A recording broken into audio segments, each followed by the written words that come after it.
Okay, magandang araw. So ito'y continuation sa pagsagot sa katanungan na kung paano mabubuhay muli ang tao. So gumawa na tayo ng video tungkol sa kung ano yung tao.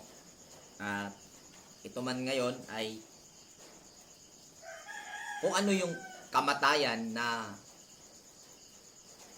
dumating sa sangkatauhan ay kailangan nating ipaunawa rin.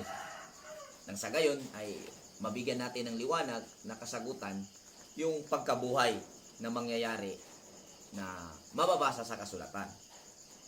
So, alam ng karamihan dahil known na storya na ang kamatayan ay dumating sa kapanahunan sa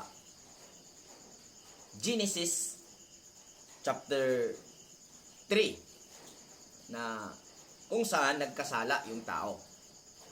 So hindi ko na lang po babasahin yung mismong talata at isa-summarize ko na lang po dahil napaka-known po nitong istorya na ito. So, nasabi po rito sa kasulatan kung saan nangyari na ang kamatayan ay nakapasok sa sangkatauhan. Ang instruction ng Panginoon sa tao, huwag kainin ang puno na nagbibigay kaalaman. Dahil sa araw na ito'y kakainin, ay tiyak na mamamatay. At yung tradisyonal na pangunawa na nakakabit po sa talata na ating na-mention ay ang kamatayan sa laman ang nauunawaan na dumating habang ito ay binabasa. Ngunit ngayon ay ating ibabahagi ng Torah community kung ano ang kamatayan na nakapasok dito. So, since nagtagpo nga yung Satanas o serpent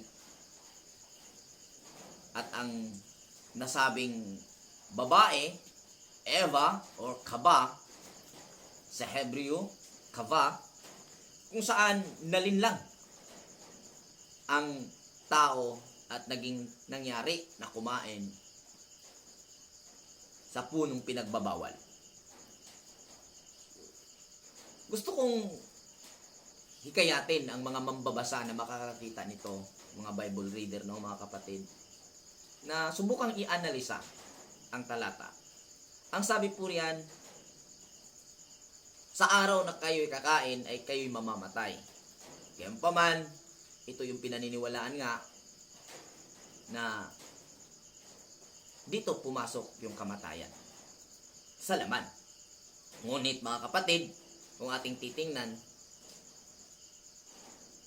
yung istorya, matapos kumain ang babae o ang sangkatauhan sa nasabing pinagbabawal na bunga sa puno na nasa gitna ng halamanan, ay nagpapatuloy yung istorya.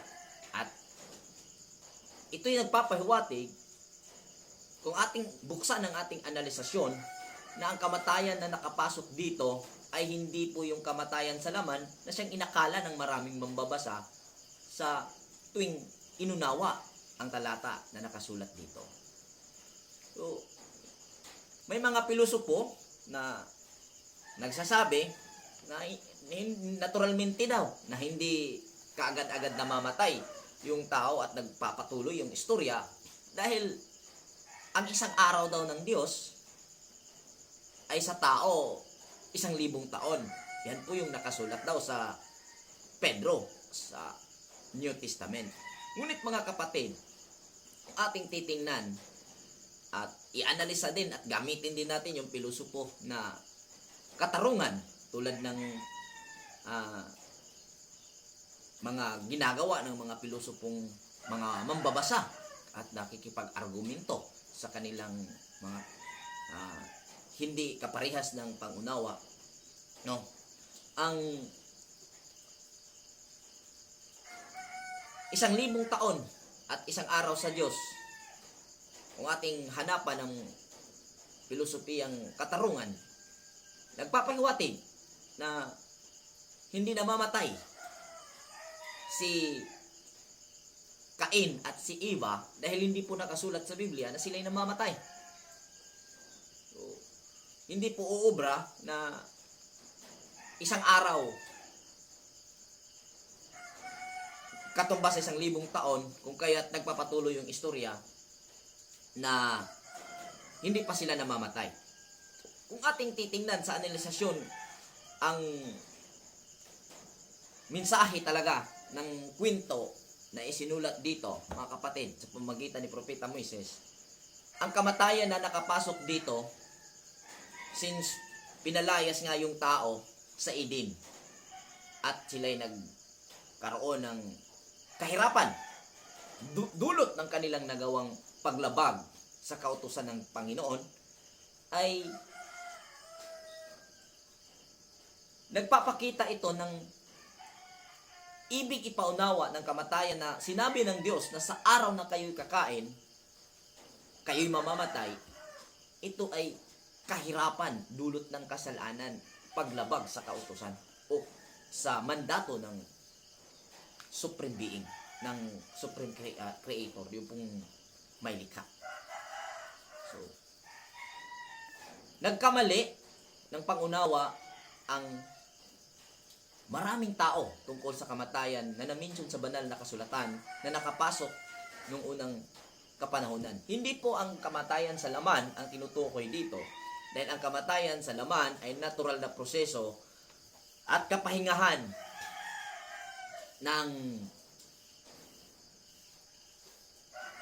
tao sa tuwing namamatay ang katawang lupa, na kung saan dito siya umiiral bilang espiritual na nilikha na nagkaroon ng journey dito sa physical na kalagayan sa katawang lupa, na inakala ng marami na ito yung tao.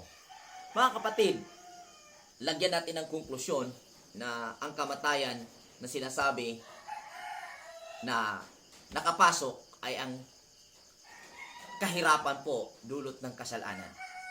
At ang tao, para sa akin, ay mayroon po siyang kamatayan, biblical na termino. Ito po ay kahirapan dulot ng kasalanan, ngunit ang tao ay walang katapusan. Pero may kapahingahan tuwing natatapos o nagpapahinga, o gamitin natin yung bagong termino, namamatay ang katawang lupa, na kung saan dito naganap ang journey ng espiritual na nilikha sa katawang lupa na ito. So magandang araw, nawa naging malinaw po ito. Shalom!